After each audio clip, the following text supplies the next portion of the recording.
Welcome back, everyone, to GoatCast Sports. And if you're a basketball or NBA fan, you probably remember around late May of 2023, Scottie Pippen had some interesting takes on his former teammate, Michael Jordan. On the podcast, he called Mike a horrible player and horrible to play with before he joined the Chicago Bulls in the 87-88 season. Now, we covered it multiple times on this channel. Links to that past commentary in the description, but the question still remains, what sparked this change of heart? You can hear his thoughts here from around 2018. And there's no game that I would ever play in and pick LeBron James over Michael Jordan. No game. No game. So now you're just being Not if I'm trying to it. win. Not if I'm trying to win. I mean, I'm not going to give up my teammate who I won 6 championships with. And so what changed in that amount of time? There's a few theories that come to mind. Maybe a recently sparked relationship that hits close to home for both players. Maybe it's a hint of jealousy and Pippen had been holding it in for as long as he could. Maybe it really was The Last Dance documentary that came out in 2020 and painted portions of Scottie's tenure in a Bulls jersey in not the most favorable light.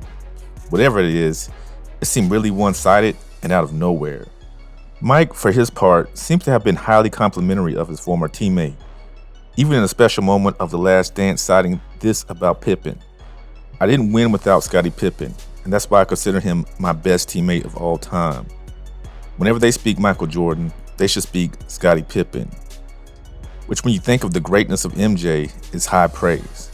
However, Michael Jordan isn't the most innocent guy in the room, famously or infamously ending his long-time friendship with Charles Barkley due to constructive criticism of the former NBA great during his time as part owner and president of basketball operations with the Washington Wizards. Petty on a whole other level. Since Scottie's change of heart and the release of his tell-all book, I don't think we've really heard much from Jordan concerning this matter. I could be wrong, but I haven't been able to find anything. So with the Ring of Honor night approaching for the Chicago Bulls and them honoring that championship team and one of, if not the greatest teams of all time, will the grudge, feud, or fallout be exemplified as those two share this achievement and honor? Can either be the bigger man and extend an olive branch of appreciation for what the other meant to their career? I've covered this before, but neither man won a championship without the other. Not Mike nor Scottie.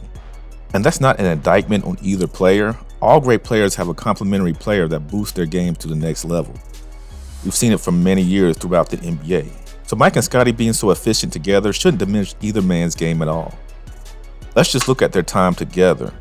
When Michael Jordan and Scottie Pippen played together, they were 514 and 177.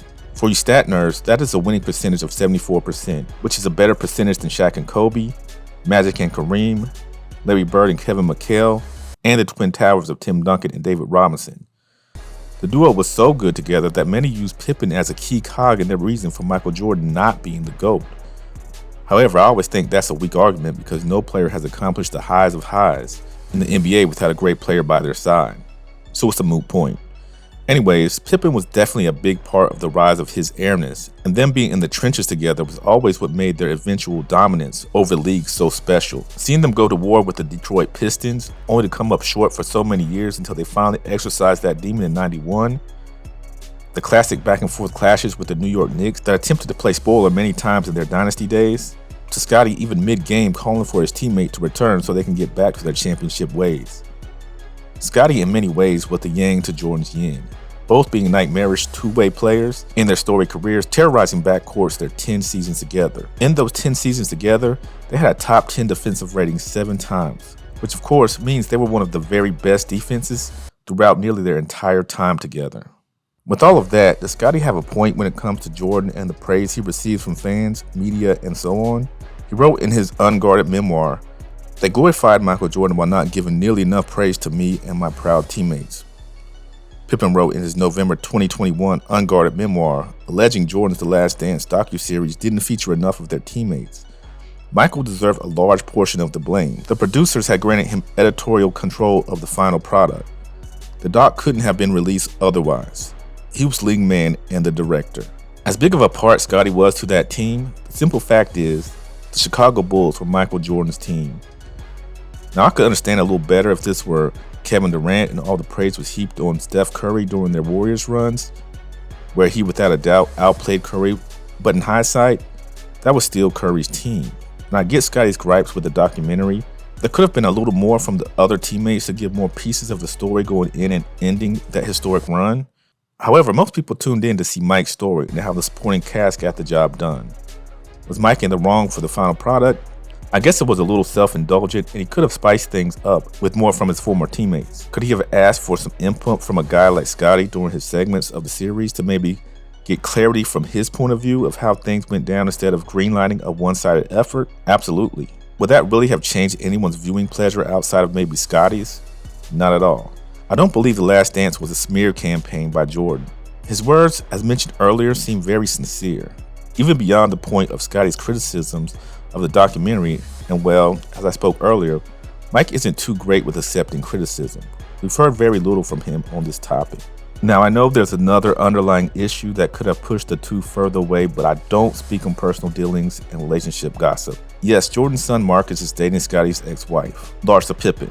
Mike has been on record giving a resounding no when asked if he approves of their dating and now engagement. But Marcus is a grown man, and now that he's outside of his father's home, is in the right to date whomever he wants. Jordan's reasoning behind his non-approval is his business. I'm sure he has a good reason.